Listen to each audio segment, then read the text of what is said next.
Welcome to Squatch-D TV, where the truth is first before all else.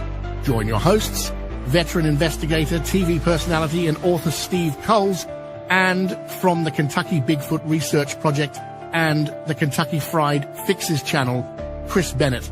Sit back and prepare to take yourself on a journey with the longest-running Bigfoot podcast, Squatch-D TV. Here are your hosts, Steve and Chris.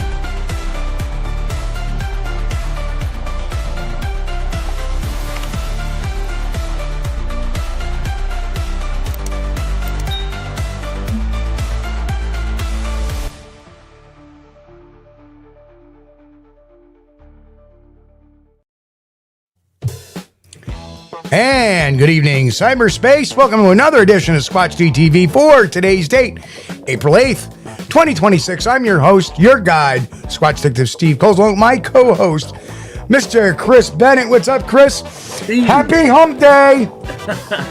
Glad to have it. Glad to see you. Good to be here. Hope everything's going well for you. We've been having some nice sunny weather here in Kentucky here lately. A little chilly, I had to run the heat at night, but that's okay. We're getting close. We're there. I started doing some yard work today. Oh, yeah. Getting stuff back in order, picked up. So, yeah. We didn't have a show. When didn't we have a show? Sunday. I just needed a break. We've been pounding these episodes the last couple of weeks. It's very stressful. Oh, yeah. And I just got to the point where I just need to mentally veg. Sometimes I need to veg. And the way I veg is I video game sometimes. I'm just like, I just need to be left alone, play my game, just free my mind of everything around me and get involved in that. That way when I come back to reality, I'm a little, I feel refreshed. Open your mind. Yep. Let's see. We have Fusches Ananas. Guten Abend zusammen, beste Grüße aus Österreich. Hello, everybody. Greetings from late night Austria. Well, welcome. Guten Abend. As well, danke schön for being here. And ich spreche Deutsch, aber nicht so gut. Meine Wortschatz ist kaputt. Oh. So, they'll get a chuckle out of that, hopefully. I understood kaput, yes. I said, I speak German, but my vocabulary is shot, basically. Okay. A lot of people in the chat. Willkommen, yeah. Thanks. Good to see you. Welcome. So, yeah, it's been another one of those interesting weeks where not a lot has come out, but I did pick up on a couple of things. Brent Dillard made a comment on our last show saying something about monies exchanged and whatnot, that there was $30,000 exchanged. Ooh. But let me clarify on what that was for. It wasn't for anybody's appearance. So, and we'll get into all of that in a little bit. But the Traveling Canuck says, you know what? I'm going to get off chat because it's getting me off track. But you might want to star that one. Oh, yeah. So I was on my good friends over in the UK's podcast earlier today, Robert Brown. We had a really great discussion, talked about a bunch of things, and a lot of it was not about the Patterson Gimlin film. We talked maybe about 10 minutes out of the whole entire hour and 20 minute program. So a lot of it was, my sightings and my books and what inspired me to write my books and what they're about and why they're different than some of the other literature out there. And then we talked a little bit about the Patterson Gimlin film. I would, of course, not being on the home channel here, I kind of glossed over a lot of things and then gave it, well, this is the scenario. And left it at that. But, yeah, it's been a quite the day. But thank you, everybody, for being here tonight. We're going to have another, hopefully, informative episode as we delve into, and this is a reprint, so the cover looks a little different than the original, but right here, Abominable Snowmen in America. Yeah, written by Roger Patterson. We're going to be delving into that book, see if there was any giveaways or takeaways from it. And but before we get to that, we had like this groundbreaking historic event that had occurred this week, which I didn't know anything about. I really have been following it. But Artemis 2 last week was launched to go up and give an orbit to the moon. And some of the most amazing photos that I have seen. I mean, look at that. Oh, very cool. You know, you can see the shadow of the moon hitting the earth as they fly over. Just look at the detail of that. And that's the beauty of it is. So last time we flew like this to the moon was what? 40 years ago? 50 years ago? It was in the 70s that we went. Yeah, I think it was memorable I think it was Apollo 73. 13. Yeah, I think it was 73 or 74. But yeah, the last person on the moon was Gene Cernan. And there you have this gorgeous picture now in 4K resolution. Just gorgeous. And then we have some other ones too that came out. Here's a close-up of the flyby, one of the flybys. And I mean, you can zoom in and just look at it. They actually flew over and they got pictures of the lander module, the platform that's still on the moon from one of the Apollo missions. Well, I thought that was all faked. Yeah. There are still people to this day and age that do not believe the United States landed men and then we walked on the moon. If you believe in flat Earth, right? You don't believe in the moon landing. It's hard to believe that there are people out there that still push that, though. Oh, it was a hoax. The moon landing was a hoax. Yeah. No, oh my God. Check out type in. Let's see, what is it? Retro reflector. Okay, on the moon. We placed that, and it's a laser target. So the scientists on Earth could target a laser to the surface of the moon and determine exact distance, like to the millimeter. And that's on the moon, and that was placed by, I can't remember the astronaut, but I don't think it was Neil Armstrong. It may have been somebody else. I wonder if it's working. Anyway. Yeah, it's pretty cool. That's how we know that the moon is gradually getting further away every year, a little bit more. Pretty soon, maybe it'll be gone. Well, in a billion years, that's going to cause a problem. Yeah, I guess back when the dinosaurs were around, the moon was like really close, really big in the sky, but as time passes by, it's way out there. I saw this picture of a comet coming down behind there. It was like a guy in a Barney costume looking up, and the quote on it was, "Not everybody likes comets." Anyway, but my favorite picture out of the bunch has to be this one. Yeah. As they're out of orbit of the moon, but there is an eclipse. A moon eclipsed the sun. Right. And their eclipse, our eclipses last, a few minutes. Theirs lasted for 45 minutes. Yeah, very cool. Because they're so, just wow. I mean, it's like the pictures don't even really exist. It looks so, but my goodness. Amazing. It is. I'll be glad when we go back. And this time, I think we're supposed to be building maybe some sort of moon base or a base of operations. Oh, that brings me back to that old TV show UFO with the moon base. Remember, with the girls with the purple hair? Yeah. Strangely, when they came to Earth, they didn't have the purple hair anymore. Yeah. They were all wearing wigs. That was part of the uniform was wearing a purple wig.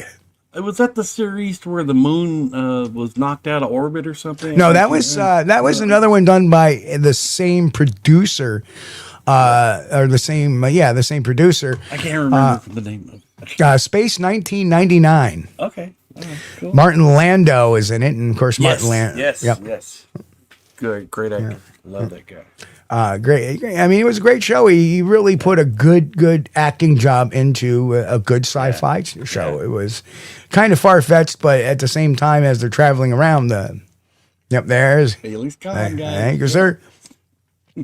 But yeah, I love those. Jerry Anderson, that was the name of the producer of those productions, and he also did some of the Thunder. Thundercats? Not Thundercats. Oh, I watched those too with my daughter. But it was the not Thundercats. But anyway, he did that show, that Rescue Space Force. It was like the puppets, like Team America. Except for it was back in and that's what kind of Team America was mimicking, was the Jerry Anderson puppet work. Yeah, that was like 1960s or something that. Oh boy, that was rough. That was. But when you were a kid back then and you had something to watch, look, I'm going to talk like they do. You were happy, It's not like we had TV. Well, I mean, that was the best you had for cheap science fiction movies was putting those little models in there. But anyway, we digress. Let's get into this. So I don't know where I want to start. Let's start with the Capturing Bigfoot update. Let me pop that over there. So there was a lot of talk and rumors saying that Clint got paid $30,000 to be on the documentary, when in actuality, Capturing Bigfoot paid $30,000 licensing fee for the use of the 1967 Patterson Gimlin film. That's what they charged to license that film. It's what they have charged. There's been multiple sources of that. Anywhere from, and years ago it was $25,000, and they raised it up due to inflation, or Patricia did, because she's the one who has the copyright on it. Yeah, I had wondered what she was getting out of licensing that thing, and I think I tried to get it out of Bill Munns at one time, but Bill didn't want to say, or didn't know, or didn't want to comment. From a few people I know that have licensed it, she is apt to give discounts if people grovel a little bit. Right. So $30,000. I mean, wow, that's like a year's income for anybody. I mean, you're not going to be driving around in a new Cadillac, but then again, you don't have to have bologna sandwiches either. $30,000. $30,000. Yeah. So very, very fascinating stuff. Fascinating, I said purposely. People thinking I say fascinating. I just was. I'll get rid of that. The Traveling Canuck says, watching the Patterson Gimlin film makes me feel sad now. Never would have thought that. A little bit. But as you can see, these are a couple of the critic reviews of it. Richard Whitaker from the Austin Chronicle stated that Evans didn't intend to make a documentary about whether or not Bigfoot exists. Again, that even Mark Evans will say that was not part of his deal. I know there's some guy out there named Tinker Tanker or something like that that's trying to say that, that was the purpose of the film. Au contraire. Tinky Winky. Yeah, Tinky Winky. Wasn't that one of the Boobas? Booba, Tinky Winky, and Poe. Poe was... Oh, no, that was a Teletubbies. Tinky Winky was Teletubbies, that's right. And then there was Poe the Teletubby. Poe was the economically challenged Teletubby. He was Poe. I feel sorry for my wife. She had to sit through every episode with Andy when he was Oh, my Lord. Teletubbies. Poe. No. Oh, my kids growing up, I had to survive the Barney years. I got him watching Godzilla. She was having him watching Sesame Street and all this other crap, and I was like, "Here, come on, watch King Kong versus Godzilla." I'd rather be eating sesame chicken. Anyway, but to tell the story of the men around the Patterson Gimlin film through the small town feud between a bunch of guys, and in their 80s now at the time, that too. As they say in German, stinker stunker. Anyway. You guys are killing me. Okay, quit. Yes, quit that. Don't do that. Yes, wait. That's not nice. It's funny, but it's not nice. It's not nice. It's not nice. Damn it. For the last time, I'm going to tell you stop. Anyway, I'm getting silly now. But anyway, most of whom feel ill-served by or cut out from the history and profits of the ordeal. And so that was his take on it. John Jorgensen, writing for the Wall Street Journal, says the documentary tells the story of Roger Patterson and his cohorts that felt slighted for their lack of profits and of the betrayal of the son who hero worshipped his father, but whose mother in later years confessed the hoax. Then he disowned him when she learned he was planning on writing a book exposing the truth.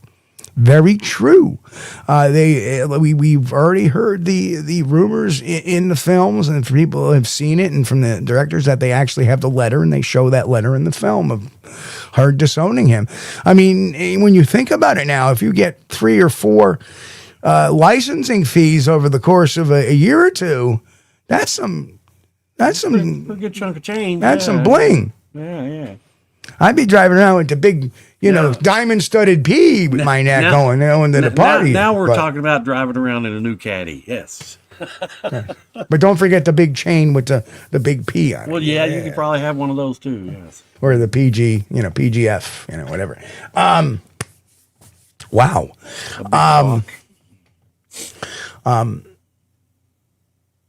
So anyway, and further, at a time when internet rumor, misinformation, and AI-powered deception have made viral conspiracies a daily scourge, the shaky film clip seems like a prequel to the conclusion that has engulfed our era and eroded confidence in the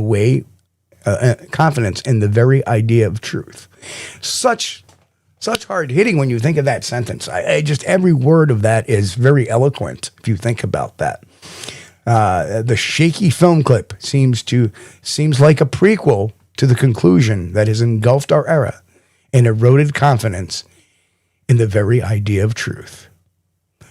And that's what we have to let sink in for people like myself, like you, Chris, that may have believed if this comes out and now we see this film and everything turns out to be true. That's what it's going to do. It's going to erode our confidence in the very idea of truth. What's true? I mean, let's look at the big picture.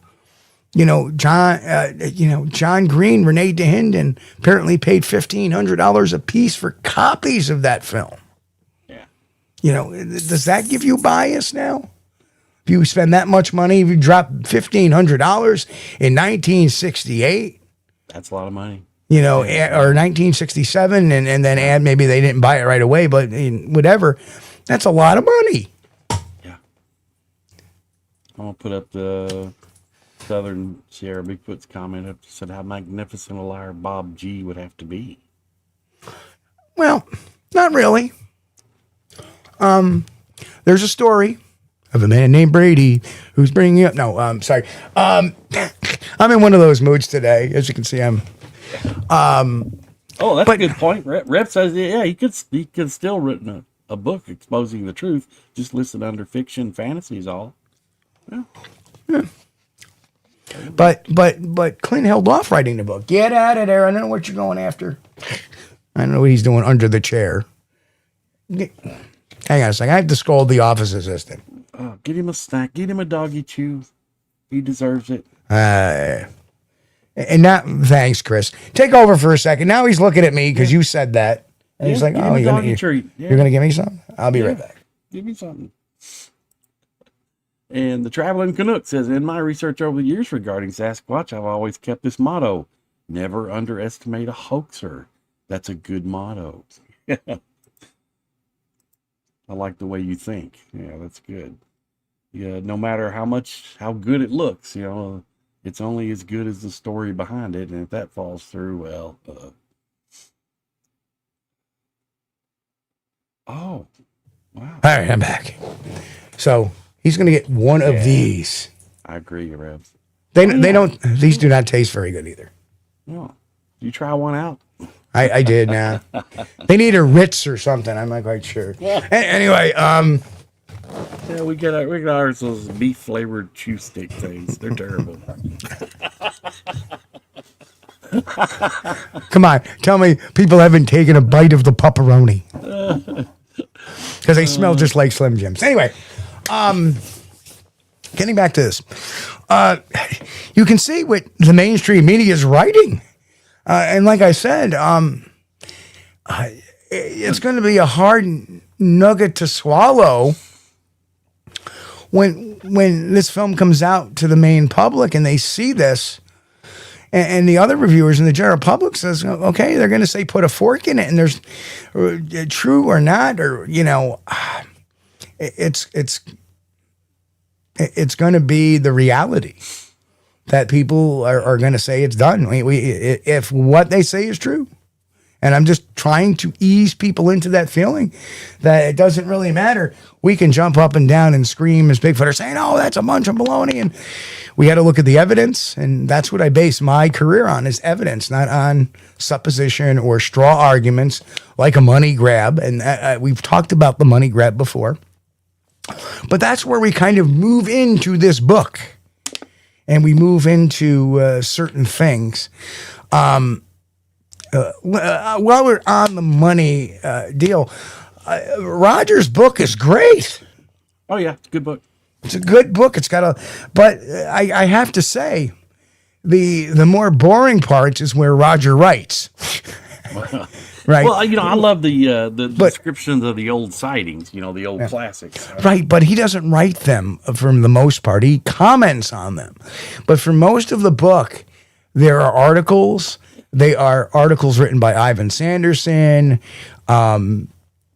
various newspaper articles written by William Rowe, articles written, the retelling, I think, of the Ruby, not the Ruby Ridge. Ivan T. Sanderson was another great author back in the day.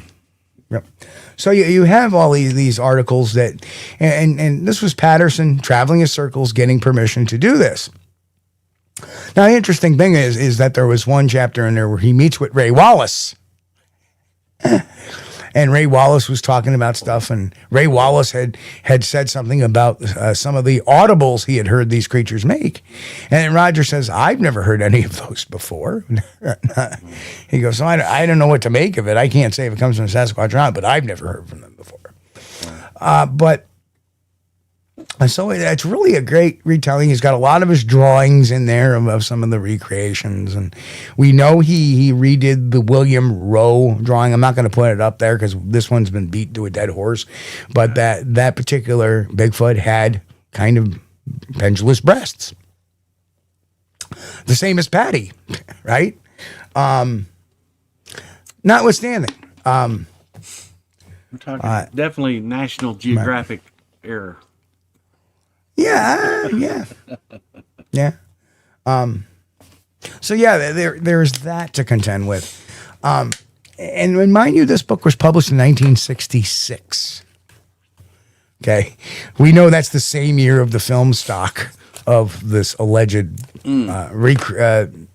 prequel to the Patterson Gimlin film. Wow. Let's just call it a prequel. Yeah. So what was going on in his mind? He's writing a book. And there's another interesting note in there. A lot of people gloss over and forget. And in actuality, Scott from the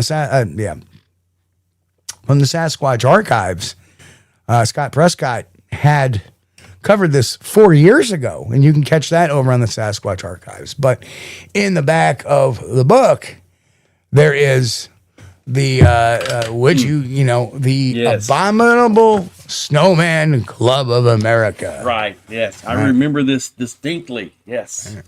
And you saw it later in life because Roger died in January of 1971. Yes. And Roger, Chris and I had a discussion pre-hand.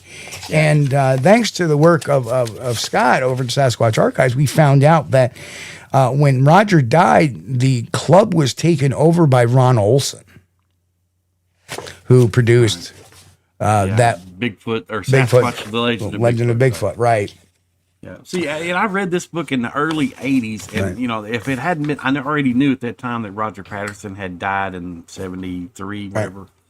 And so that was the only reason. That's the only thing that kept me from actually joining that club, because I thought, wow, wouldn't this have been great? Right. Wouldn't this have been great? I gotta tell you something. That's a pretty good job I did on those scans, isn't it? Yeah. Right. Very legible. Very good. Right. And the other fact is that they're on separate pages. Right. I just I made them look like they're, you can open the book and see both pages. That's what. Yeah. Okay. Yeah. Right. So I made it look like that. Looks good. Just by a little bit of cropping. That's all I did. So, but what it says, and it's hard to read for some, it says, would you like to be a part of this tremendous adventure? Well, here's the chance you have been waiting for. Become a member of the Abominable Snowmen Club of America. Then you'll have a chance to personally take part in what very well may be the greatest expedition in history. Here's how. Just print your name and address on the coupon on the back of this page. Well, there's the coupon. And send it for a full 2-year membership. Send it in for a full 2-year membership. Receive your official 8x10-inch membership certificate. And actually, Scott has some copies he purchased from people of that. Cool. Signed by the author, Roger Patterson. Also received 2 great 12-inch long playing records, or record albums, with over 1 hour of actual recorded story interviews. Okay? These recordings were made with people who actually come in contact with these strange giants. You'll hear Jenkins' encounter with California's Bigfoot, Fred Beck's attack in Ape Canyon, William Rowe's hunting incident with the human-looking female Sasquatch. Also hear Albert Ostman's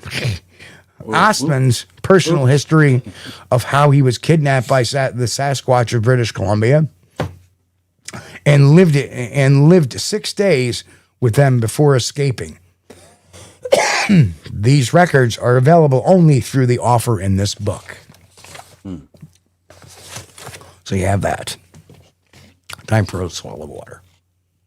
Yeah, the copy I read at the Hart County High School Library did not have that where it says "Do not reply, organization defunct." But yes. I already knew that, That's actually in this book too. I've cropped that out, so people can see the printing a little bit better. Yeah. The more I crop out, the better I can blow this up.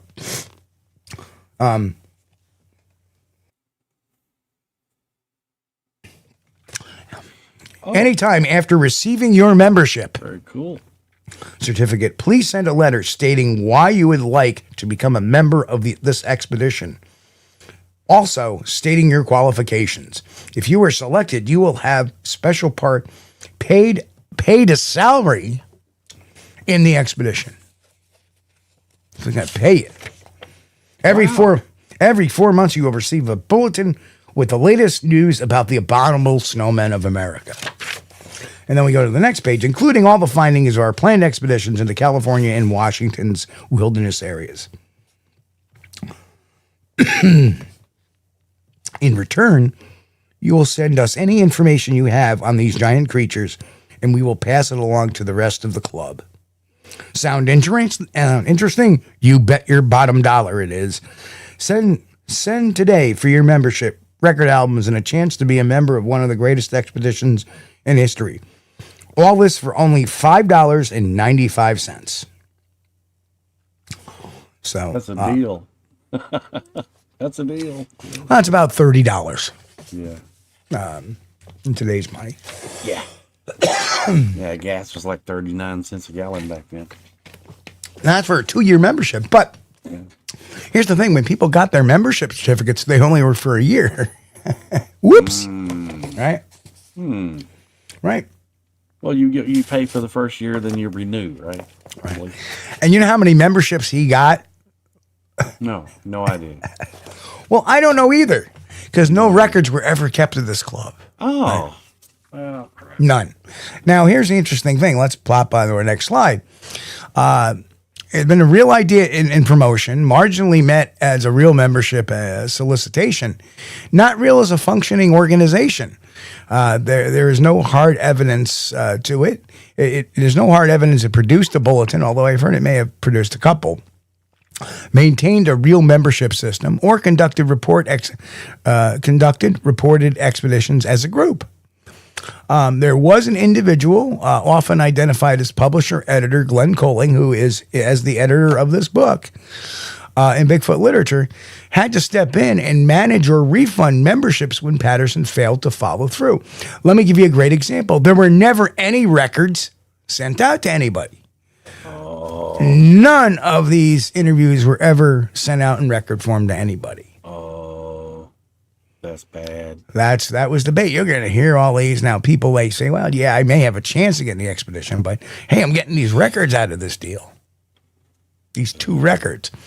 And then again, Scott Prescott wrote on Reddit, this was 9 months ago, as far as I know, Patterson never followed through with producing the records. I mean, it may be wrong, but I've never seen one, and I've looked high and low. I even have a handwritten note from 1968. This is post Patterson Gimlin Film. Right.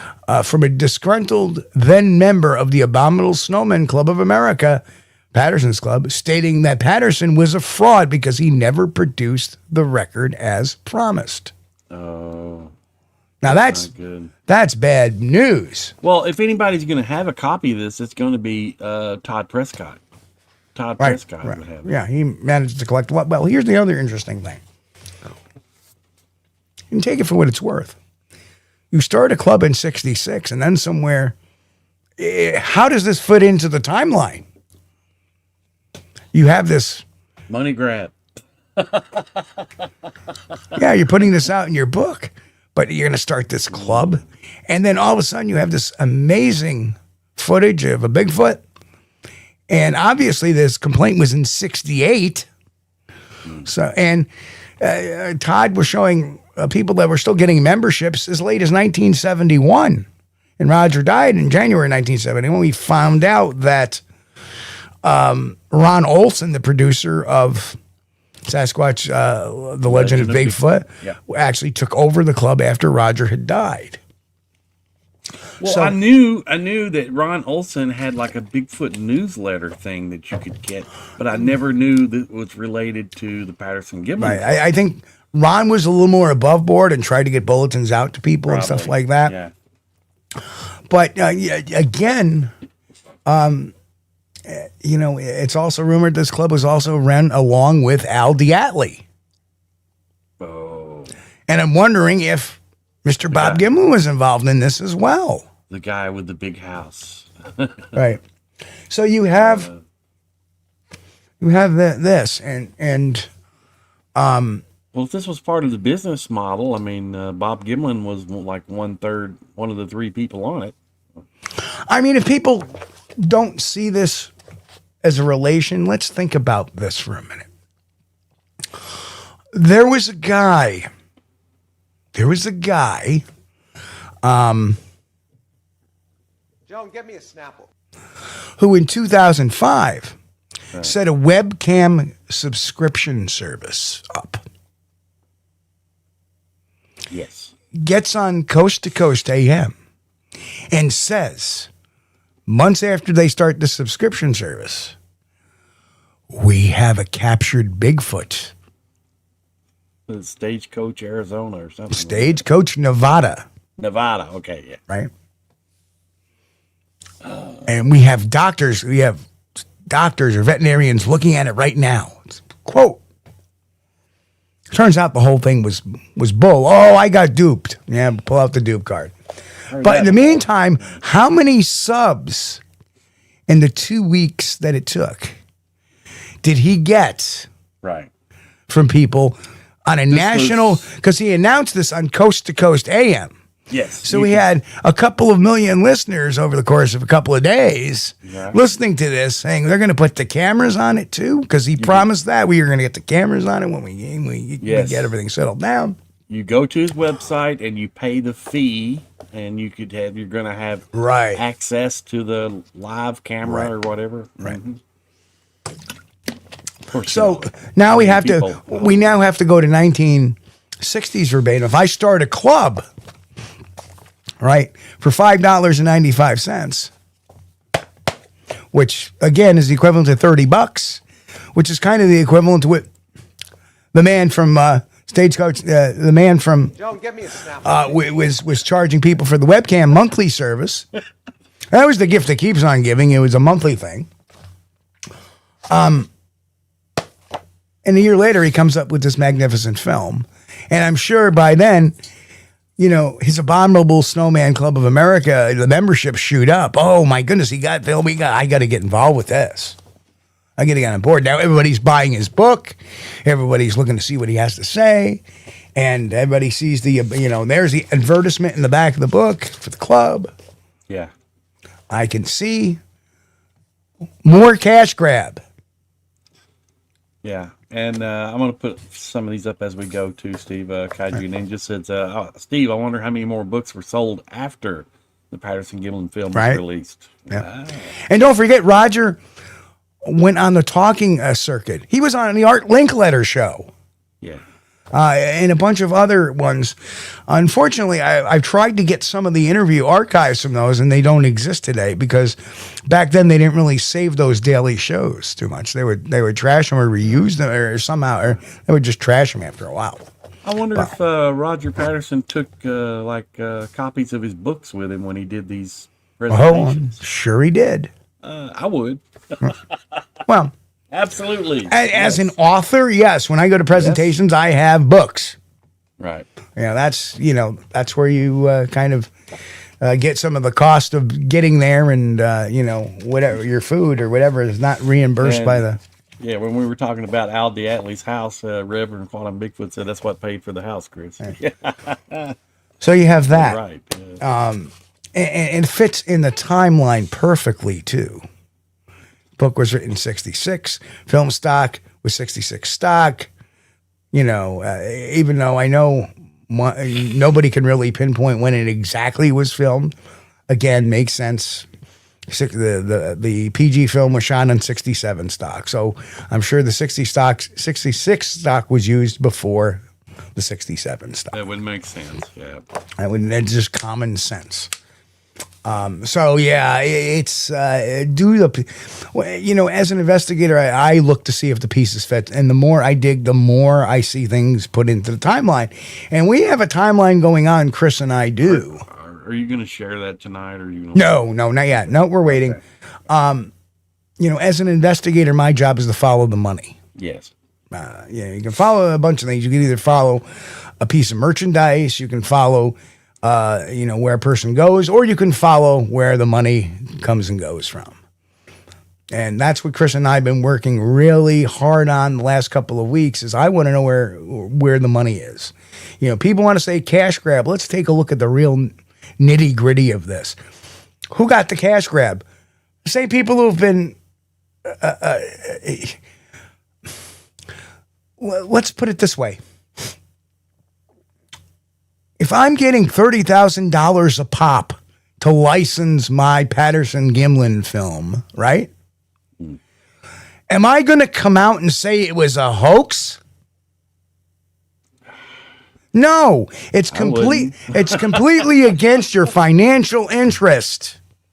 Well, I mean, if you'd known it was a hoax all along, especially, you certainly wouldn't want to expose it. That's part of it, but the fact is that people change over time. People, as they get older in years, driving around in a new Escalade and eating steak dinners is much better than driving around in a 25-year-old beater and eating. But by admitting it's a hoax, like Patricia, if this actually occurs, it destroys that sellability now because it's a bogus film. Right. So she went against her own financial interest. That's something we have to think about. Cash grab? I don't think so. That's what the normal licensing fee was. That's what she got paid to provide. It was a licensure fee. It wasn't to appear on camera. Neither, it was not that. So, just $30,000 to show the film, right? And I've actually confirmed with another filmmaker, and yeah, that's what she charges. Yeah, using the film. Wow. So yeah, and I said earlier about groveling. No, actually, it wasn't groveling. The fact was he was using the entire film. He was using bits and he was using a piece of it or frames from it, and he ended up paying her money for the frames that he was using for it. They came to an agreed price, and that was a 4-figure price. So it wasn't like cheap either. Oh man, I mean, if you could go back in the day and buy that film for like 10 Right. grand, and then make 30K a pop every time you license it, that would be a good investment. Maybe I think maybe the Reverend was right. That might be what paid for Al Diatley's place. So I wanted to read an article written. I want to read this article. And I want to know what people think of it because, let's go back to our original slide there. I think of it as this. But these are quotes from excerpted from the article. But as I came closer, I saw its breast that it was a female. And yet its torso was not curved like a female's. Its broad frame was straight from the shoulder to the hip. Its arms were much thicker than a man's arms and longer, reaching almost to its knees. Its feet were broader proportionally than a man's foot, about 5 inches wide at the front and tapering to a much thinner heels. And we talked about the Patterson cast, and we showed that, right? When it walked, it placed the heel of its foot down first, and I could see the gray-brown skin on the soles of its feet. The head was higher at the back than at the front. The nose was broad and flat. The hair that covered it, leaving bare only parts of its face around the mouth and nose and ears, made it resemble an animal much more than a human. None of its hair, even on the back of its head, was longer than an inch. And that its face and mouth, and then the hair on the face and mouth were much shorter. Its neck was also inhuman and thicker and shorter than any man's I have ever seen.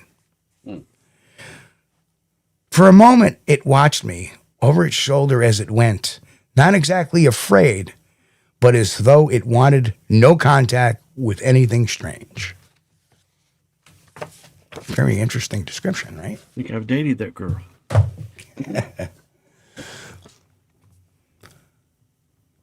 So, does that sound like the Patterson Gimlin film in a nutshell a little bit? It certainly rings true. A lot of things about it, especially we can see the color of the sole of the feet. We can see the hair. We can see, let's see, what was it? The breasts. And Kaiju Ninja came up with a good one a while ago, too. He said, let me find it. Oh, where'd it go? Holy crap, it's got... Yeah. Kaiju Ninja said, I think it's interesting that William Rowe, female Sasquatch, seemed to have hairy breasts. Is that really what William saw? In reading the account in the book, I don't believe so.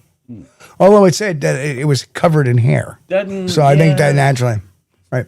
I would assume that the breast would have been covered in hair too, because he didn't say it was covered in hair except the breast. Yeah. And that's interesting because that's an anomaly, right? Not only in primates but in other mammalians, right? Breasts are not covered in hair. Yeah, it gets worn off. Yep. From the male. Yep. So anyway,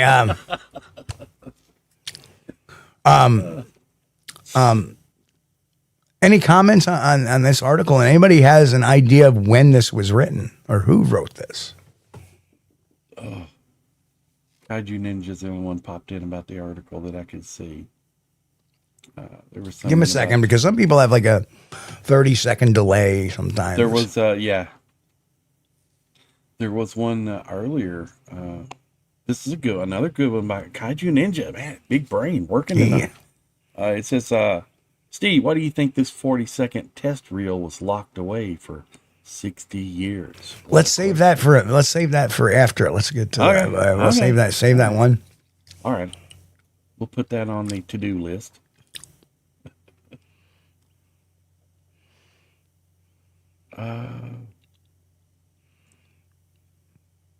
Any ideas? Yeah, we got the Havers. All right, I'll give it up. It was actually William Rowe's account that I just quoted. Uh-huh. Yeah. Sounds Right, like Patterson right, Gimlin. right. And guess what? We've also found another similarity. Remember when we looked at the Patterson track, we said the heel looks kind of narrow at the bottom, Yes. right? Right. I mean, we noticed that our Bigfoot tracks are generally pretty wide, right? Right. Even at the heel.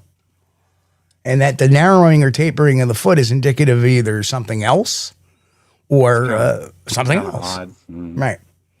And yet we have an accounting by William Rowe of that exact footprint. Yeah. Narrowed at the heel. Narrowed at the heel. Wide at the front, narrowed at the heel. In reality, the heel is not that much the heel is not really that much narrower than the middle of the track. It's pretty conformed. Because in a human foot, it is that way, but it is not that. And again, we catch people and, for all this reason. I don't believe William Rowe's account was real. He's got a lot of detail for seeing something that was standing in the forest. You don't see the feet very clear. He said, "Oh, it went into a clearing," but he is not on a sand barge. He is not on anything like that. A clearing. Oh yeah, you know I'm going to bring that one up. Go right ahead. Kaiju Ninja says, Steve, also the sagittal crest on Patty. Does that make sense for a female? It does not. No. No. So, and That again, was my issue with Patty. and again, this is also a William Rowe descriptor. Yeah. And again, this seems like the blueprint. And Patterson met William Rowe, so I think, yeah. Traveling Canucks. And you think Patterson based everything off the William Rose? I mean, there are a few oddball things in it, but the basis of it, the way the encounter happened, right. the way I mean, just look at how the ending Rowe says is that he just walked away casually, didn't run, and I'm paraphrasing there. He just casually walked away like it wanted nothing to do with us. Right. That's all. Nothing more. There was one thing that was missing that they could have done, but they didn't. But as far as we know, they could have did it because the movie, Right. the film didn't have sound, and that was the sound that the William Rowe creature made. As Right. it left. Yes. Yeah. It lifted its head back and Yeah. made an utterance and Right. But since this was a silent film, right as films were, unless they Yeah. were mega expensive the cameras were mega expensive to do that stuff. I don't even I don't think the cameras even had that capability back then, to tell you the truth. 'Cause my father had a Bell. My father actually had a Bell and Howell 8mm camera, little thing like this. Well, and I remember he used to have to wind it up and hit play, and then I had seen those film cameras, but I never actually owned one. Only thing I used was like a 35mm. and then it run on batteries. You wound them up. Mm-hmm. You're right. Yeah. Seen several at pawn shops back in the days. In the 80s, that was the thing. You see them at the pawn shops. But everybody else, they had these big, huge shoulder monster VHS camcorders. So, great book, but there's some stuff on there that's just did not. It just seems too parallel to. If you read the details in the account, not only the picture. I mean, people will show the picture saying, "Look there, look at this." I mean, that's what critics say. But if you read the text of it and you start parsing the words, he's describing the Patterson creature almost exactly. Right, and this was written in '66. Then we have the club, and then all of a sudden in '67 is the film. Yeah. To me, is showing a distinct pattern. And there's other things involved. We will get into that timeline at the proper time, and that will be after the showing of Capturing Bigfoot, because some things just the traveling Canuck breaks my flippin' heart. The traveling Canuck says, "Do we know if William Rowe was a good storyteller or anything like that?" Don't know. Don't know anything about him or his character. Right. Nobody ever did the well, the same with Ostman. If you think about it, between the Chapman incident in Canada, which I believe to be 100% real, the Ostman account, not so sure. Yeah, it's probably not. Yeah, probably not. It's kind of far fetched. It's good. But when you look at the level of the detail that William Rowe is telling, it's very concise. He talks about everything: the eyes, the ears, the teeth, the not the teeth. I'm sorry, the lips. Wow. The feet, the muscularity, the breast. He has so many descriptors in seeing this Bigfoot. Yeah. Right. For that's a lot. That's a lot to retain for sighting. You know, for something it's not in your wheelhouse. I mean, I think of my 2 sightings. I don't have those kind of descriptors. No, and because and one thing you're talking about distance. There's only so much you can actually see from a certain distance, and unless it's really close, you're not going to get facial features. Right. Sorry, you're not. Right. Or if it's in the grass, you're not going to get those. You're not going to see feet. Toes. So I totally think William Rowe was blowing smoke. But the funny thing is we have the exact same type of Bigfoot in the Patterson Gimlin film. Yeah, and that was argued by skeptics before that the Patterson Gimlin film was a but based on the picture. But when you talk about like some of the behaviors and the way, they were basing it on the picture. But you look at the descriptors that William Rowe is saying. And then how it walked off and it looked back at him, right? Right. That's interesting. I'm sorry. When both my creatures took off, they didn't bother looking back at me. They said, "I'm out." And I'm gonna put this up because Grasshopper disagrees here. Grasshopper says, "Good to see you too, Grasshopper. Thanks." Patty didn't have a crest, just a high jaw muscle connection. Beg to differ with you. Yeah, we might be a little bit different opinion. Dr. there. Jeff Meldrum said it was a sagittal crest. Yeah. Dr. Grover Krantz said a sagittal crest. But Grasshopper is correct about it would be from the upper jaw to the top of the back of the head muscle connection that made that. Yes. Right. And I'm just saying that is kind of an anomaly. And Dr. John Napier pointed that out back in 1972 in his book, Bigfoot. Do they exist or something similar to that? But I have that book back there somewhere. But Dr. John Napier had brought that out. He was a critic of the film, despite interviewing Patterson a couple of times. Did not feel it was real, because based on that, the anime was incorrect. But yeah, that's the thing. I'm gonna go ahead. I'm starring a bunch of these. Yeah, we're excited. We're running over tonight, which we kind of expect on these shows. We always get a big audience when we run these shows, which is awesome. We appreciate everybody coming in. And listen, people are saying, Steve, you're being so pro-negative. You're seeing so negative on the Patterson Gimlin film. I'm just bringing out questions and concerns of that. Like I said, I love the Patterson Gimlin film. I'm starting to get over that shock now that, you know what, this may be. So now I'm digging in a little deeper, and I'm finding out a little more. And when you put the picture together, it's dastardly looking. I hate to say that, but that's just something I'm doing naturally. That's my investigative nature. They're saying it's a hoax. Oh, bullshit. Let me start looking into this. And I'm like going, oh, yeah. Then Eric saw the documentary. I'm listening to him. Oh, that doesn't sound good at all. My first impression was when I heard about this documentary, Capturing Bigfoot. Oh, here we go again, another Greg Long in the works. But the more I hear, the more I listen to the people talking about that, and the fact that we have this new found footage. and you can see people grasping at straws so hard. Oh, in one film, in one interview, he said the film was developed. In another one, he said it was, it was developed.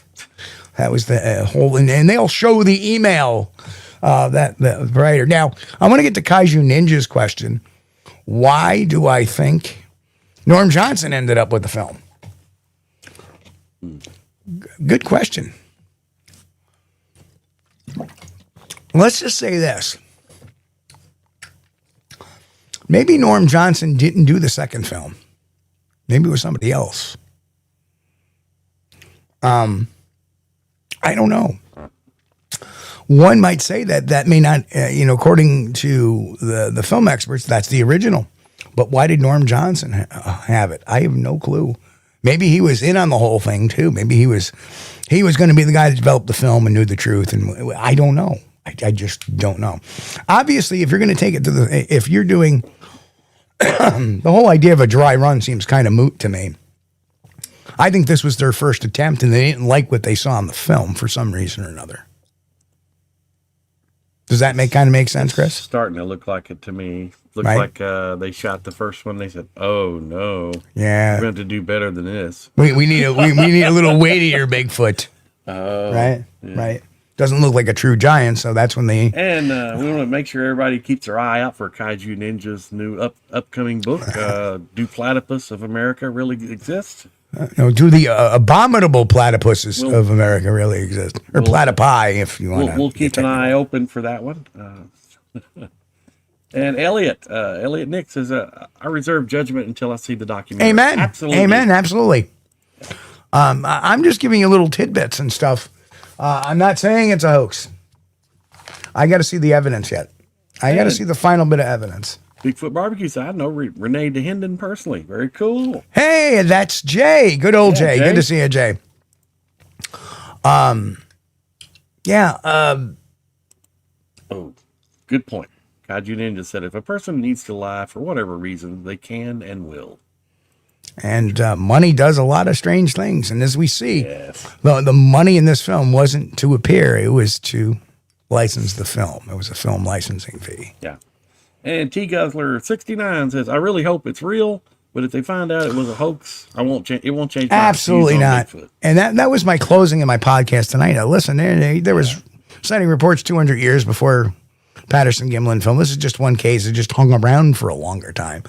And there's been how many thousands of sightings after the Patterson Gimlin film? Oh, lots. Yeah. Yeah, that was just the best video evidence that was. Let me put this in another perspective. Let me just put this in one perspective before we go out tonight, Chris. Any more questions we need to get to before we? Let's see. Because I actually have something very profound to say for a change. Well, Kaiju Ninja wanted to know how many times female Bigfoot mentioned and how many drawings are shown in that book. There's only one picture of the William Rowe Bigfoot. I don't see the one that. I think Roger drew that too. I think. He redrew it. He redrew that off of a magazine article one. Let me just say this. And here comes my profound statement for the night. Is no matter what it is, real or not real, the Patterson Gimlin film has inspired numerous people to get involved with Bigfoot research, which we know they're out there. I can comfortably say that. I'm a believer. I've seen them. I'm a witness too. But I was a researcher before I was a witness. And I was an investigator before I was a researcher, a professional investigator. And with the Patterson Gimlin film, hoax or not, has inspired us, has made us work harder to get out in the field to get that good video, that better video than what was shown at the Patterson Gimlin film. And then you look at it in its original raw form, and it doesn't look that great to begin with. You've got to remember what you people have imprinted in your mind is all these CGI or in these updates, right. Yeah. These color enhancements, this enhancement, that, and these filters, that filters. Look at the original film. That's what is what the film was. That shaky camera footage. Right. But still, it inspired us regardless of what it is. It's inspired us. Have we not listened to Bob Gimlin? And despite him or not, either telling the truth or telling a tall tale, has he not inspired us to keep on going, to keep researching, to work harder, to do what we need to do? Absolutely. So you got to kind of look at it in that context. And did it provoke other people, the general public, in getting interest in the topic? Absolutely. So it is what it is. you Ninja said, Stevie Chris, Yeah. do you think Patty's prints always looked kind of odd? I never saw the actual really good shots of the actual prints she made, but the casts, there's a difference. Prints are in the ground, casts are what we have. And I always thought they look kind of weird. They're a little narrow for my liking. Well, I only recently acquired, last year, a cast, a Patty cast from Alex Petikoff. And I got to say, when I first picked it up, I was kind of worried. Let's just say underwhelmed. A little, yeah. It's a little smaller than I thought it would have been. They're not very big. Of course, even Roger said they were like 14 and a half inches long. Right. Guess what?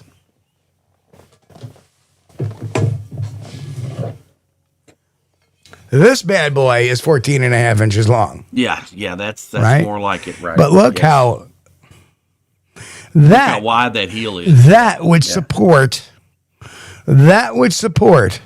a 500-pound creature to walk bipedally without causing stress to the back, knees, hips, and legs. Right.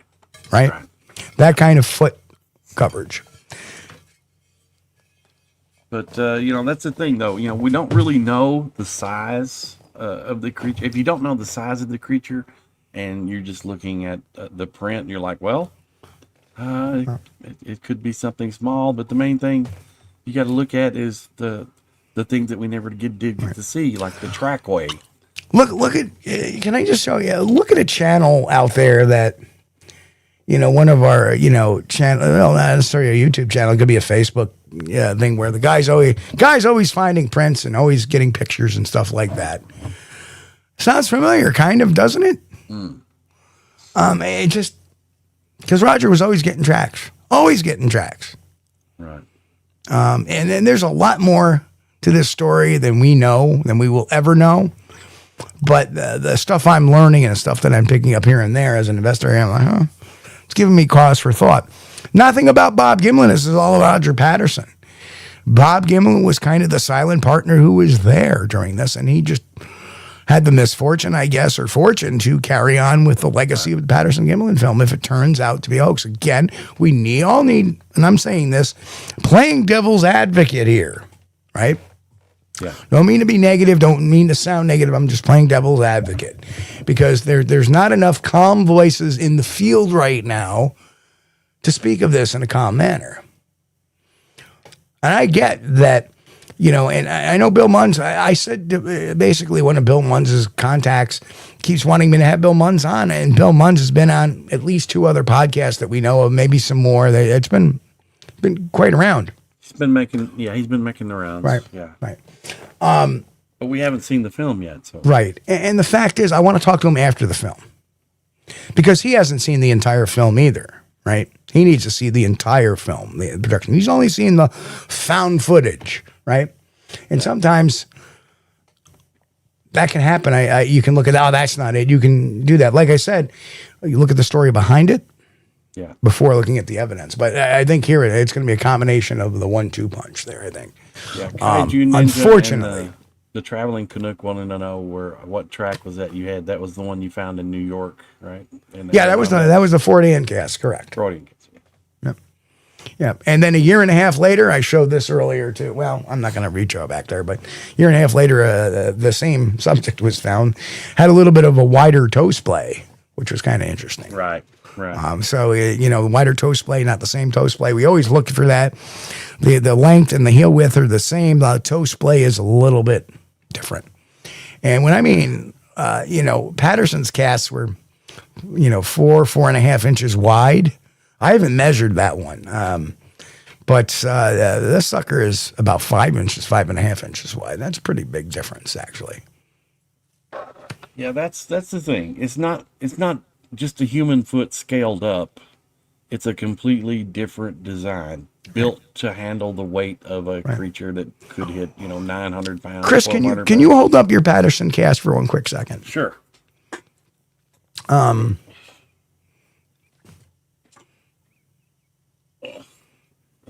this? See, yeah, that's it don't matter. That's fine. See, what I have a lot of concern with is that, well, that's overcast. But you see how where the big toe is? Okay, Chris, you can put that down. See where the big toe is? A little bit down. That's the big toe. A little bit lower. Go lower now. Where the ball of the foot normally would. Yeah. It almost seems like it has a bulge. Right? Yeah. Right? That would be indicative of something that had a mid-tarsal break. Yeah, it's pretty I see no movement in that particular foot. And in mine, like I said, it's got the line right across it that goes up around the sides. Right. Which to me is a bit unusual. Of course, now this is a copy. This is a copy of a cast. What are you doing here? No. Yeah, there's no it's not that impressive. You don't see, give me a. It's not that impressive. You don't see a lot of movement right there, and we're missing the mid tarsal break. And if you look at the tracks they were casting, there was a lot of bulging in the middle, and really that's where the foot hinges. So that should be pressed down the most, not bulged up. Well, it could have been from push off too. Because the sand could have pushed it up.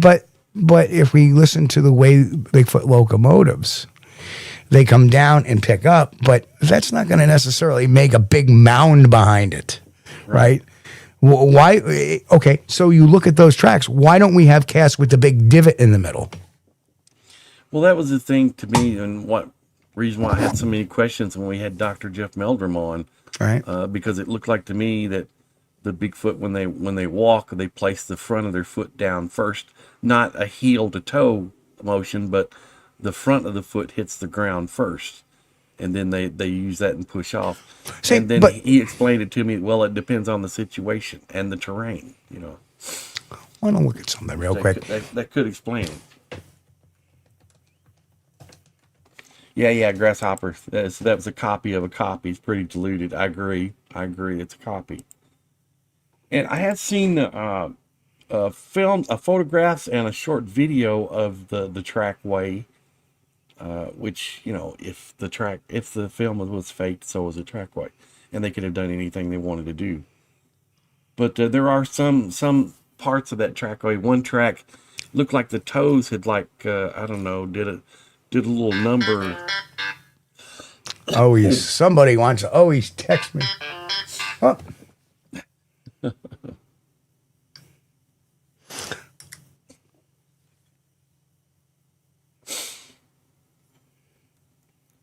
Yeah, that was the thing.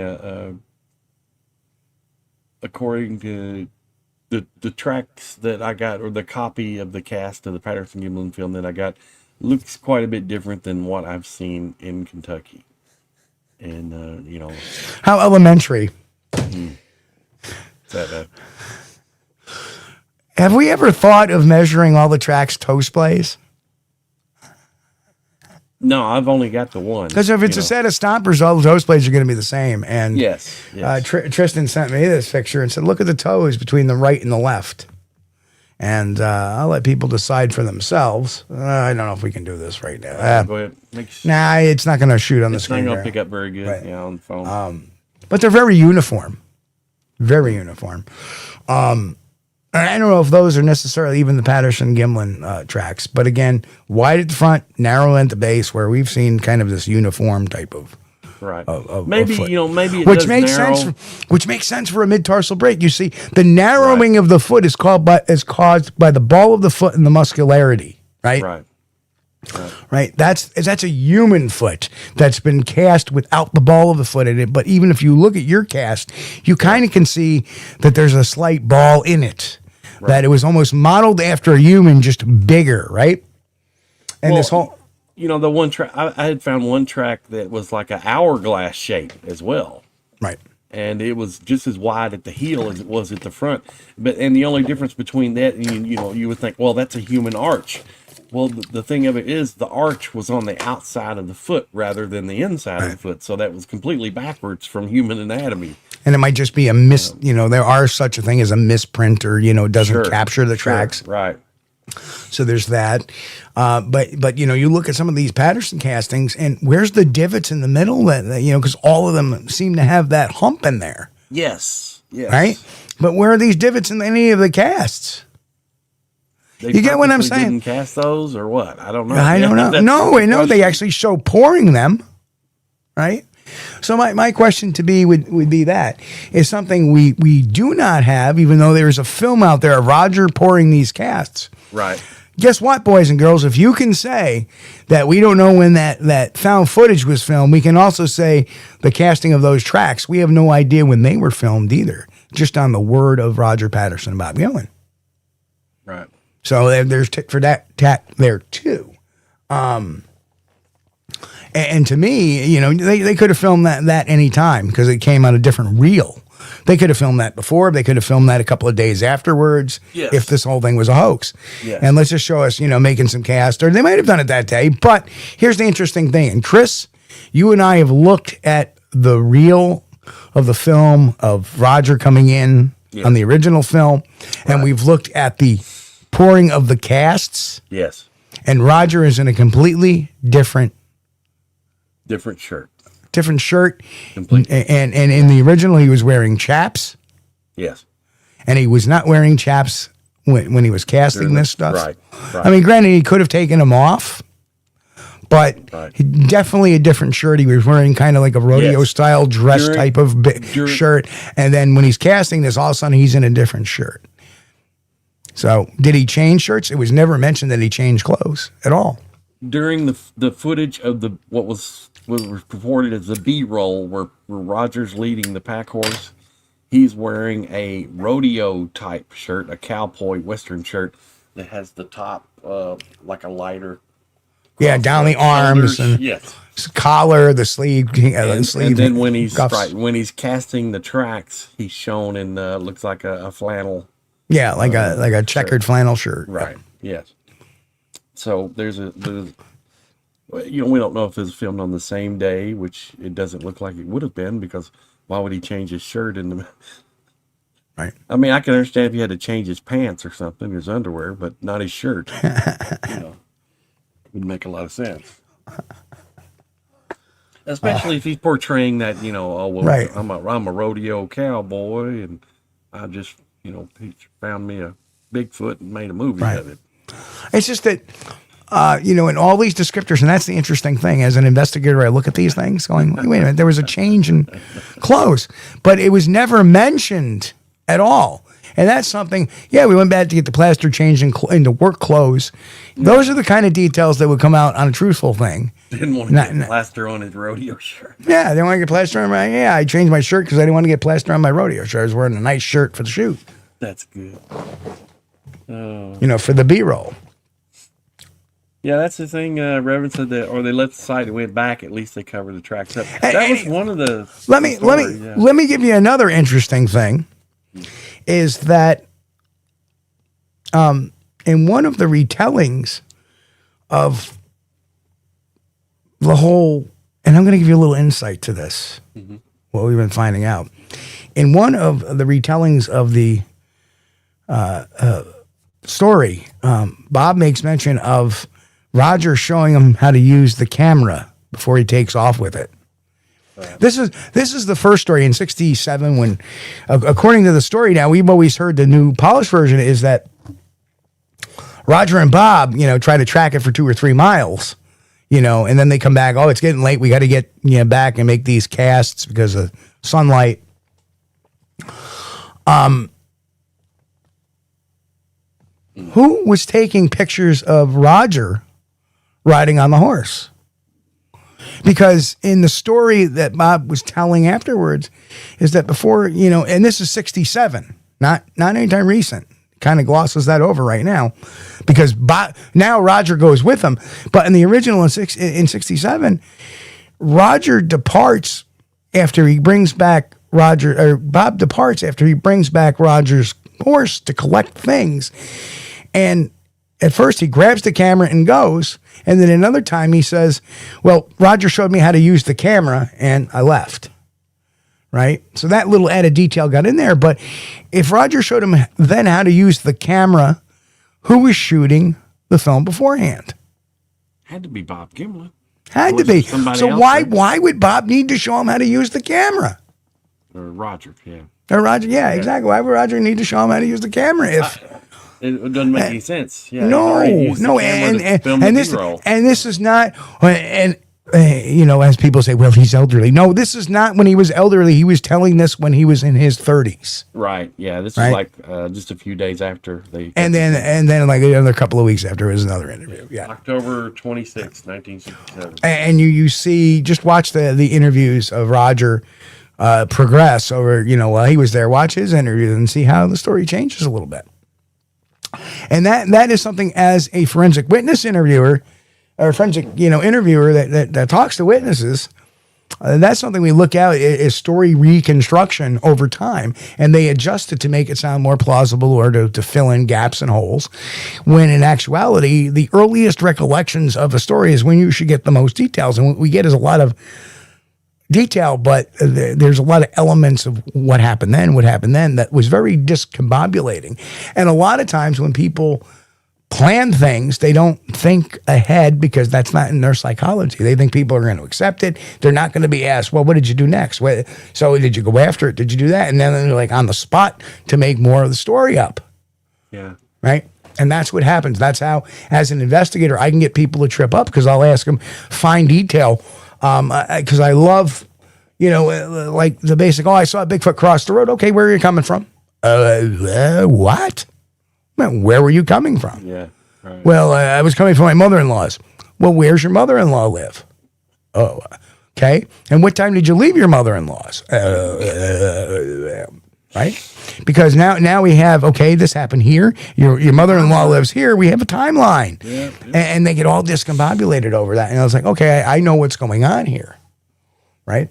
And where did you go after? Okay, you saw it. What did you do after? Where did you go in and stay? Any stops on the way there? Blah, blah, blah. And because they say, well, yeah, I stopped at the gas station. Good. Did you go in and make a purchase? Yeah. Okay. Excellent. You have the receipt? No. Okay. Is it okay if I go talk to the shop owner? Yeah, sure. Because now they realize that they're going to be kind of pressed a bit, right? So you have all these little things that they'll make stories up. Yeah, I stopped at the shop. Well, let's talk to the shop owner. So these are little tricks of the trade. I'm giving that out. And while we're on that note, Chris, as we're getting close to the end of the show, that for 99 cents a month, you can join the channel and get, for $2, basically under $2, you can get from the middle of May till the middle of July, maybe $3, you can get 8 online sessions of forensic interviewing by me and how to interview like a professional. And we're going to look at case examples. I've been pulling videos of different things where, people are outright lying or later learn to, and there's your textbook for it, forensic interviewing. Yep. And that is the text. That's what the online course is going to be based upon. That's good. And it's going to be a lot of fun. Yeah, it's going to be a lot of fun doing that. I've learned a lot. I'm sure I'll learn more when I actually have an instructor teaching. Well, I'm glad you actually enjoyed the book, Chris. I'm glad you learned something from. I learned a lot. But it's not, and that book is not. It's not about tripping up witnesses. It's about coming back, analyzing what you've heard to see where it falls in the credibility range, and at the same time, did you elicit the most detail you can out of your witness? Because that's what you want to recall. And we talked now. Before, and we'd already talked about this before too, but. After listening to the Jack Webster interview, when I first listened to it, I listened to it a certain way. And after reading Steve's book, when I went back and listened to it, and then where Steve and I watched their interview together, it was like, oh my God, he is leading him so bad. Yep. Why is it?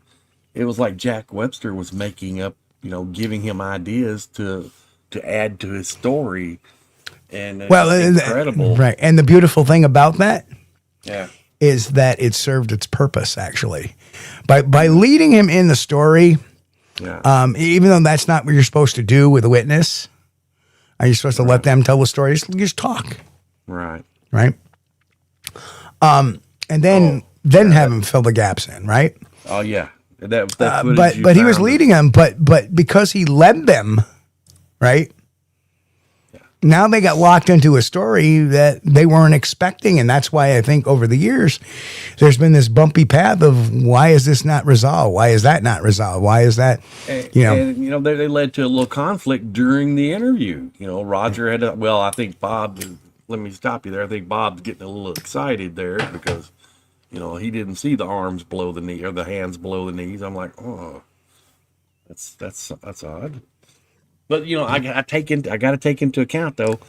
Bob was elevated; he was sitting on horseback, and Roger was on the ground. So you're looking down; things can look longer, right? Yes, so he's just trying to describe it. What he's trying to. So benefit of the doubt given, Yeah. Yeah, benefit of doubt on that's given. That's not, again, spatial relationships and, distances. Like I know Yes. Bob over the years has said 1 horse length, 2 horse lengths, 2 to 3 horse lengths. Doesn't matter. You know what we're talking about in feet? We're talking about 6 to 18 feet. That's not a big, huge difference. No. Right? What is the problem is which side of the horse did Roger go to get the camera or how did he miss the horse falling and Roger falling? When he pulled the horse too hard and they both fell down, right? Yeah. So, and a lot of these guys are talking.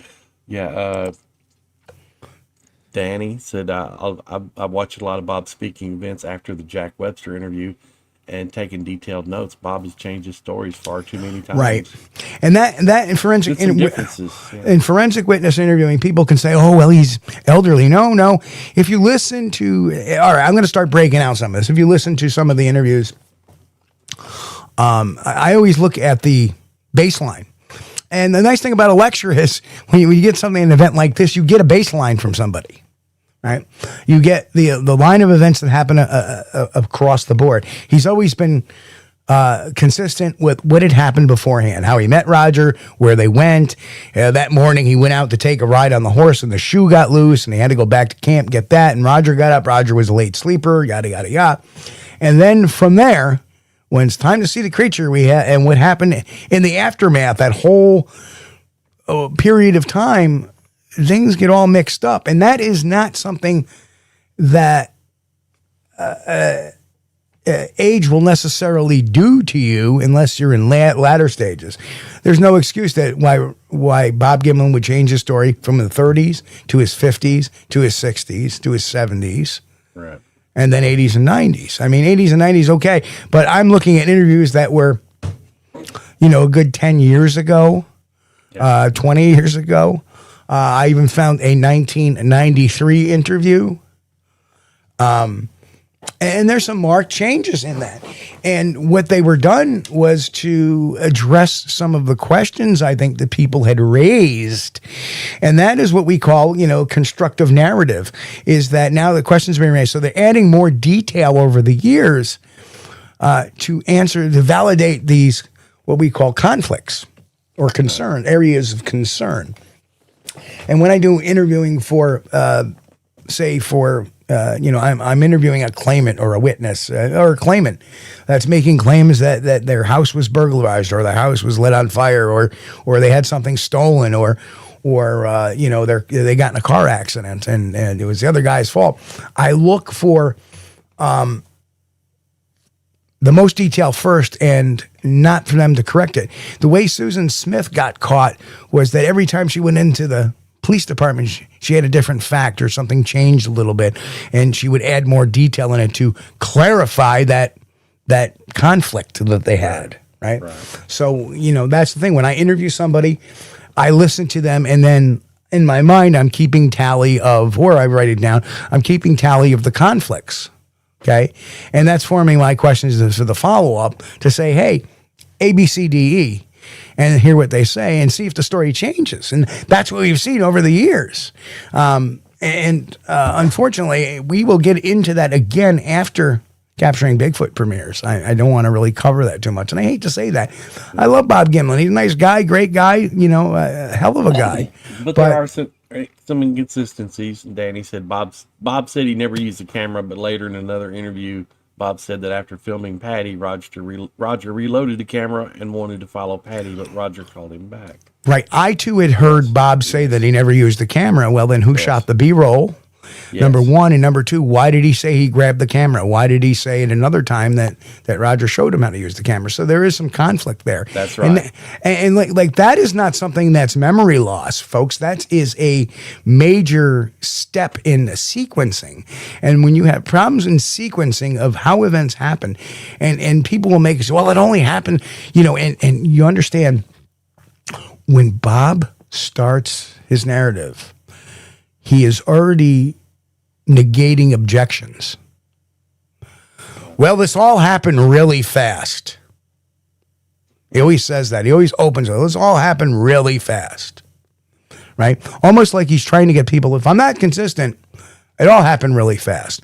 Well, the problem is that you see that what's consistent is actually what happened beforehand, which should be forgotten, right? For example, I can't remember the day I had my Sasquatch sighting. I can't remember jack shit what happened beforehand. Only when I watched the video, okay, that's what happened. I forgot all about that, right? I forgot because we were videotaping. Oh, I forgot about that, right? I don't remember what I ate for lunch. I don't know where I went to dinner. I don't know what I had for breakfast. Right. I don't know any of that. I don't remember if I went to work that day or not. I don't remember. Right. But what I do remember is what I saw in that 40 seconds that all happened like that. When you have something so monumental in your head, something that is a groundbreaking experience. Traumatic. Yes. You're going to retain those details because that's the way the mind is built. But if it's traumatic to some people, that's where they will forget things. And that's why Bigfoot disappears. That's why Bigfoot, you know, it was there and then it was gone. That's why that kind of stuff happens, because you may get regression. You may get, your mind isn't such a jumble, but you don't. You have Bob, sure, oh my God, they do exist. That type of thing. Yes. People got to ask themselves serious questions. That's all. As a forensic interview, I see this like, oh. Roger said, I was greatly pleased, or it was something like, I was really thrilled, or something. Very flat, too. Very flat. It was like one of the greatest moments of my life. Yeah, okay. What?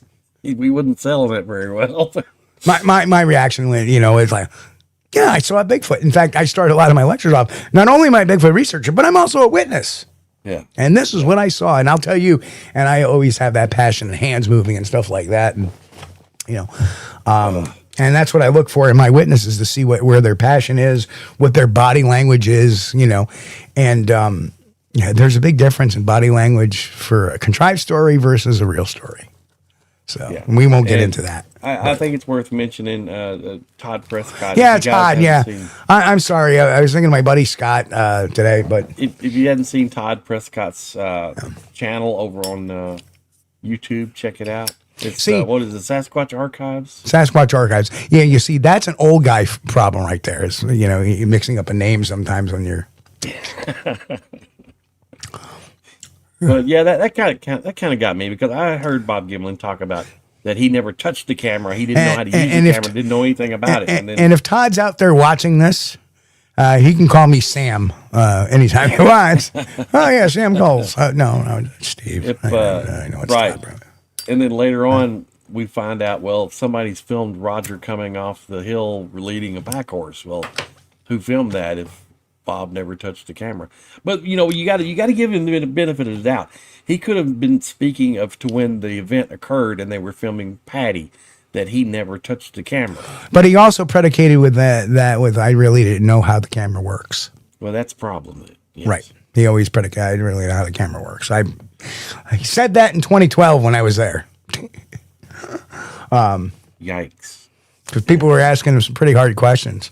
And then the whole film delivery thing, that's a big mire too, because you have Roger saying that he sent the film out, but he never said it. He went to an airport.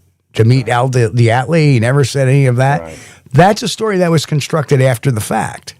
Nobody could figure out how less than 48 hours later that this film could be shown in the basement of Al Diatley's home to people like John Green and Renee DeHinden, who in later years would purchase a copy of the film so they could use them on their lecture tours and use them to show, scientists and stuff like that in these academic boards. And so, yeah, there was some investment and probably some bias there, too, once they got their own copy. You lay down $1,500 back in 1960, whatever, or even 1970, early 1970, whatever, that there is some concern that, you want that film to be real, no matter how hard you try to not to be. Yeah. And earlier, the Traveling Canuck said, there's been one thing I always wondered about the Patterson film. If they had horses and they were freaking out when they saw Patty, why didn't we see them on camera? Well, yeah. Good point. That's interesting. And the other point is why it came.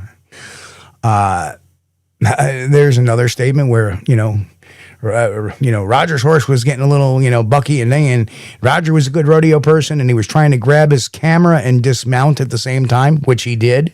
He made that comment, but then in other versions, he settled the horse and then he got off and he either went to his left saddlebag or his right saddlebag. Now, people may say left or right may not be a big thing, but if you're in front, that's either going to be one side of the horse or another. That's not a small detail. Yeah. Right? And the funny thing is when he talks, right, he'll motion with the other hand, but he went to the right side of the saddlebag, or he went to the left saddlebag. I've seen both. Yeah. I haven't the slightest idea because the whole film, let's put this on. Al Diatley was asked where he had the film processed, and Al Diatley's response to the monumental, groundbreaking Patterson Gimlin film was, I don't remember. Well, I think I would remember that, especially since it's not you don't have a processing station on every corner. Right. It's like, where did you rent the camera? I don't remember. Well, there's only one camera rental store. If you listen to Al Diatley, he just took it into the store. I don't remember. Well, I took it to instead of saying, I took it to a guy I know who runs a photo lab, and did it. It's not like it's Dollar General's, and that may be the exact reason. You understand? That he knew damn well who he took it to. But the reason why he's being so vague is because the one that guy interviewed isn't what that guy named. And that guy might be the very one who has the copy of the 40-second film, not the 59-second film. Yeah. Took it to the same guy that did the first one. Right. He didn't want that guy named because somebody might find him and ask him questions. Because my guess is they put it in the safe, they locked it up, never talked about Bigfoot again. My guess is somebody came to him within those years and said, hey, did you do he'd break like that. Well, because he stuck his head in the sand for all the time. That's another thing. I mean, this guy that's got this older film that kept it locked in a safe. Right. Why does he have the copy of is it a copy? Is it the original? What is it? Maybe it's a copy, because if he developed it, he damn sure made himself. Well, we're going a little longer tonight, but we didn't have a show on Sunday, so what the hell? Yeah, I'm fine. Well, if you guys are fine with it, I'm fine with it. Yeah, but he's hanging in, so. But that's a big question. Did the same guy process the first film, process the second film? And Al Diatley wanted to draw attention away from him because the only one that knew outright where the film got made is dead. We'll never know. Right. But now we know at least the one film was by Norm Johnson. If this turns out again, I'm playing devil's advocate here, folks. Yes, I am not. Yes. I need to put that disclaimer every little bit. Is I'm playing devil's advocate. It sounds bad. But it also could be this second film. And now you have to look at the sum of evidence. And I'm not name calling Roger. I'm not calling Roger names or anything like that. No. But, his business ethics were a little bit questionable. Let's put it to you nice and mildly there. And we've shown, exactly, Grass. And that makes sense. That completely makes all sense in the world. And this could be answering questions to where he got the film developed in 1967. Well, same place. see, but you see, that is kind of a red herring a little bit, where the famous film got done. It's kind of a red herring, because what we do know is this other film got done by another guy. Where the other film got done by and by whom is really a non-argument, a non sequitur. We have both the films in evidence. We know they exist. So does it matter? It matters in the found footage because that gives that provenance to where it came from, right? We don't need the provenance for the PG film because it's been around for almost 58 years now. Going on 58 years. Yeah, but he wasn't able to answer where that was developed. Right. So it may come from the same guys. What I'm getting at. And what the flip kind of answer is, I don't remember. Yeah. He remembered. He just didn't want to say. Yeah, right. At that time, we still had a thing called investigative reporters. If he didn't want to say, he says, where did you have the film developed? I'd rather not say. Just to protect them. Sure. Right? No, he says, I don't remember. Come on. Come on. Well, it was his age. He was in his 40s.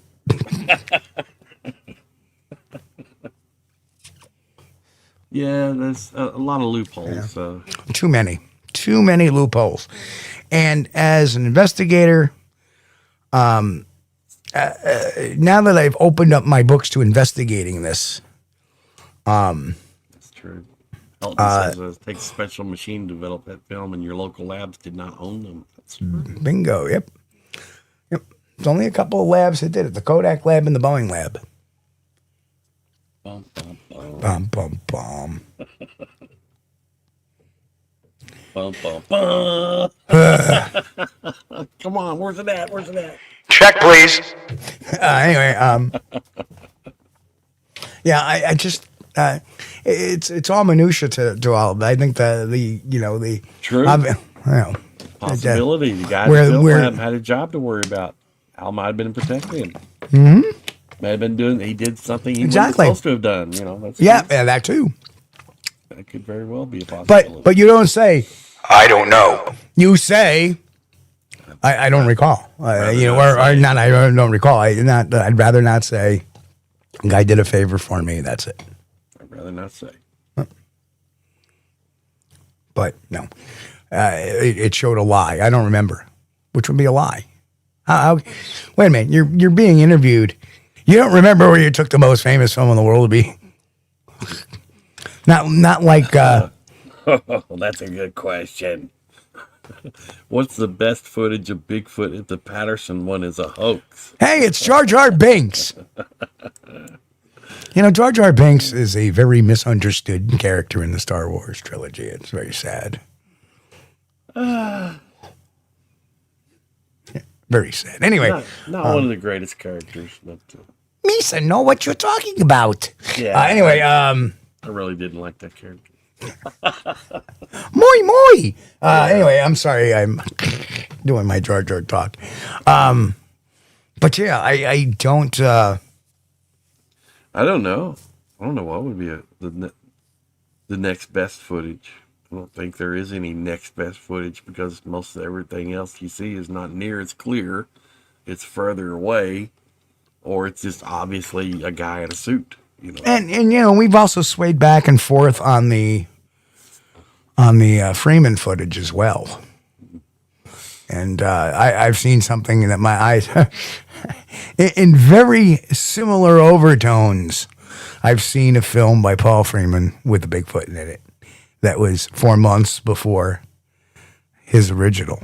Well, so does life imitate art here? I have no clue, but Personally, I'm just not sold on the Freeman footage because, I just want to know where his son was at that day. Not the one we had on the show, his other one, the big boy with the belly.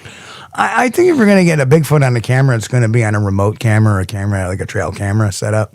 You're not going to get it live because there's too much shit going on in your head. You're right. Your brain, by the time you're like, oh my God, and then the sighting's over. Okay. Right. And if you reach for your phone, you turn around and, well, it disappeared. Where'd it go? Right. But, I just still I'm just gnawing it to bit. I actually just went onto their website to sign up for their updates. So when it does get released, I will be notified via email, which is a nice thing. So anytime that movie will make a movement, I will know about it before everybody else, unless they go to the website and sign up for the. I keep looking for it, but boy, they've really battened down the hatches on this one. Well, they have to. That's the whole reason for the cancellation in New Orleans. I think they didn't want it to slip out anywhere. God, I would have been 3 days away from that. Leaving for New Orleans to do that. I would have been there. I mean, if they showed it like, somewhere closer to me, like Nashville or something, I would have probably been able to make that. But no way, New Orleans or Austin, Texas. No. We can't do that. I mean, if some Lord, multi-billionaire wants to buy me an RV, well, thank you. I'll make some. I'll make some cross-country trips. George R. Bigfoot. God. Oh, man. Thank you, Mick. That's the mighty Mick out there sending us the... Well, anyway, Chris, shall we wrap this up? Oh, yeah, it's been fun. Enjoyed spending time with you guys. Thanks for hanging out with us. We appreciate each and every one of you. If you hadn't joined, or if you're not a member, consider joining and being a member. We got that cool class coming up on forensic interviewing, and I learned a lot, and I believe you can too. If I can learn, anybody can. But thanks for hanging out with us. We appreciate each and every one of you. We know we've got the greatest audience in the world, and this is only possible because of you guys. Thank you so much, and we'll see you next time. Hey, folks, we do have the greatest audience in the world. We love each and every one of you. Thanks so much for being here. Jeez, we got so many new members. Welcome aboard. Just remember, if you're the last person in the room and you leave tonight, just turn the lights off.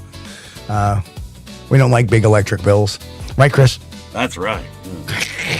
Anyway, we will be back here Friday night, 9 p.m. Eastern, for an all-new rousing round of Squatch-D TV. See what happens. We may have some updates on Ohio as well. We talked to Jeremiah last month, just before the storm, and we may revisit that a little bit on Friday night, as well as any new developments involving the Patterson Gimlin footage, because we're trying to stay on top of it all. It's the only place you will get, some forensic interview analysis on things and my take on things as a real-world investigator. So I appreciate y'all being here. And remember, Bigfoot's out there. And everybody, it's hump day. We're almost through the week. So all I got to say is, folks, on my behalf, I want to say thanks for being here. Stay safe. God bless. Keep healthy. And, of course, most important thing, keep on squatching, folks. We'll see you all here Friday night, 9 p.m. Eastern, right here on Squatch-D TV. Peace. We thank you for being here with us on Squatch-D TV. If you haven't taken the time yet, please hit that like button and subscribe to the channel. And oh yes, hit that notification bell too. We don't want you to miss anything. If you really like our content, you should consider becoming a member, and it's really inexpensive and a great way to support not only the show, but honest Bigfoot research. Everyone have a great week. Be safe and God bless. We will see you all here next time on Squatch-D TV. Keep on squatching.